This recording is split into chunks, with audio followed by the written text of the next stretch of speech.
At this point in time, when I recommend annuities, I look at the claims paying ability of the carrier. I always love when people go, well, Stan, it just goes without saying, I don't want you to put a crap piece of company in front of me. And I always say, listen, you sound like a nice person. I love you to death, but I'm not going to put my license on the line for you. So I'm going to recommend quality. Trust me on that. Um, I mean, that's the first thing. So we look at the quality carrier. We look at the contractual guarantee. So if you say, Stan, I want income to start 5 years from now, or Stan, I want the best MIGA rate for 3 years or 5 years, or Stan, I want the best immediate annuity rate, whatever the answer to those two questions, what do you want the money to contractually do, and when do you want those contractual guarantees to start? Whatever that is, we're going to shop all carriers. We're going to list the top contractual guarantees offered. Then we're going to look at the claims paying ability. We're gonna look at that compared to the top 5 or 10 in that quote. By the way, don't ever let someone just say, "This is the best annuity. I've done my research, sir, as an agent. This is the one you need to own." That's a crapola sales pitch.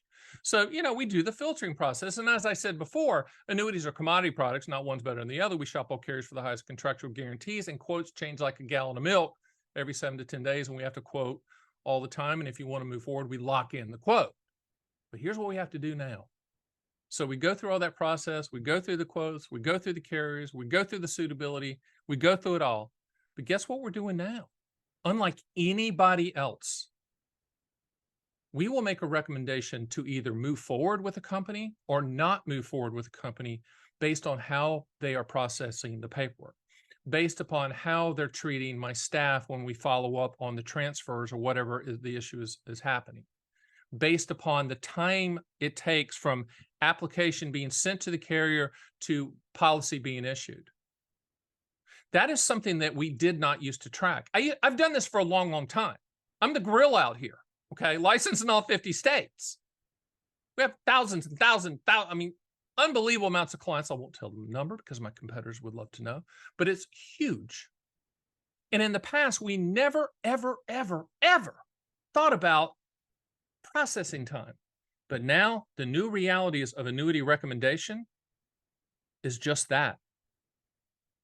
There are more than a handful of carriers at the time of this taping, okay, that we are not recommending, even though they have some of the highest contractual guarantees for the products that they're offering in the country.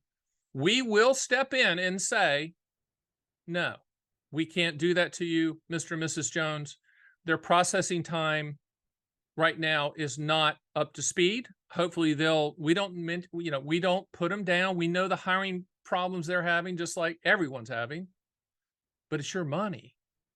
And I think at this point in time, to do the right thing, to put the client's best interest first, is to tell them that.